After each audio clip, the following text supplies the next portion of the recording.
Hello guys, good day. So this is our guide kung paano mag-buy and sell ng Naba coin using our Naba Easy Buy mismo sa ating dashboard. So first, kailangan naka-appear po yung Naba coin sa ating wallet.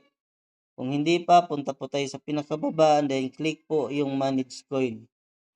And kung token packet naman and MetaMask yung gamit natin, same procedure lang po yan guys. Hanapin nyo lang po yung add token doon and then i-follow nyo po itong guide na ito. Okay? So click natin yung manage coin and then dito sa taas, dito nyo po i-paste yung contract address ng Nabacoin. So makukuha po natin yan sa ating group chat.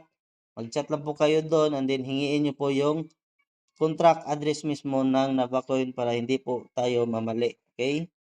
So ilagay po natin, i-paste lang po natin, tapos automatic na po yan lalabas. Si Nava and then click lang po itong gilid para mag-appear po siya sa ating wallet. So once done, pwede ka na po mag-back. And then makikita nyo na po sa inyong Web3 wallet na ando na po si Navacoin, nag-appear na po siya. Okay? So let's proceed sa buy and sell. Next is i-login lang po natin ang ating NavaX account. So punta po tayo sa ating dashboard. And then dito guys, i-click nyo lang po itong menu button. Tapos click na buy.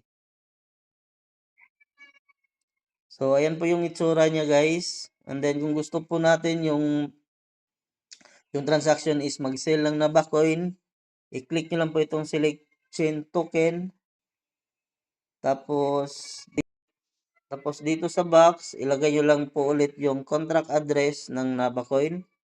Mas maganda kasi na contract address yung gamitin natin guys para hindi po tayo magkamali at tunay yung lalabas sa Navacoin at hindi po fake. Okay? Ayan, so pagka-paste ng Navacoin natin ng contract address, lalabas po ito. I-click nyo lang po yan. So ayan, lumabas na po si Navacoin. And then next po is mag-choose po tayo ng token kung saan po natin gusto siyang ma-receive. So pwedeng sa DAI, pwede din po sa USDT, pwede din po siya sa Polygon. So i-click lang po natin yan. And then kung gusto natin sa DAI ma-receive, i-click lang po natin yung DAI. And then dito naman, sa send, dito nyo po ilagay yung amount ng Navacoin na gusto nyo pong i-sell po. Okay? So let's say for example, 1 Navacoin. Mag-sell tayo ng 1 Navacoin. Pupunta po tayo sa baba. Ayan, nakita po natin na nag-total na siya kagad. So next po natin na gawin is i-click muna natin itong gilid. Yan po. And then i-click po natin itong enter wallet address. Ito tayo dito sa taas. Tapos i-click po natin itong connected wallet.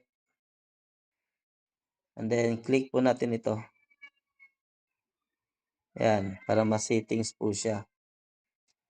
So yan, makikita na po natin dito mismo na meron na pong details kung saan po siya marireceive yung ating ginawang transaction. Okay? Pag okay na po siya, click nyo lang po itong review swap. And then, i-click lang po natin itong start swapping. Tapos, click lang po itong continue. So, ganyan lang po kadali mag-sell ng Navacoin using our Nava Easy Buy guys. At kung gusto naman natin mag-buy ng Navacoin using this procedure po, ganito lang po yung gagawin natin.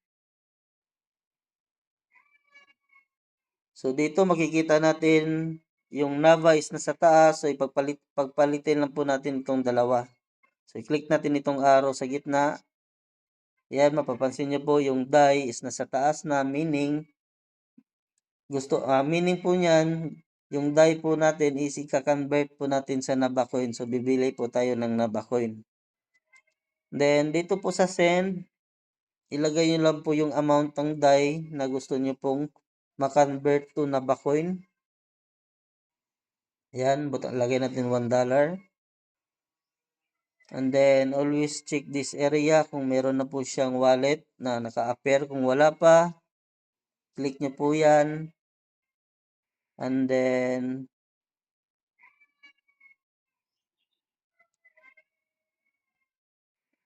Ayan, so click connected wallets para sure po. Then click wallet connect. So if okay na po, i-click nyo lang po itong review swap. Tapos, click nyo lang po itong start swapping. So, ayan po, magpa-process po yan. And then, click nyo lang po yung agree. Meron po yung button sa baba or proceed. I-click nyo lang po yan para magtuloy-tuloy po yung conversion po niyan. Okay? So, once done, automatic na po yan papasok sa inyong Web3 wallet sa SafePal po. So, for more questions, punta lang po tayo sa ating group chat. And sa comment below, andun po yung Telegram link po ng ating group po. Okay? So, maaari din po kayong mag-join doon and then para makapagtanong po kayo and then mag-guide po namin kayo.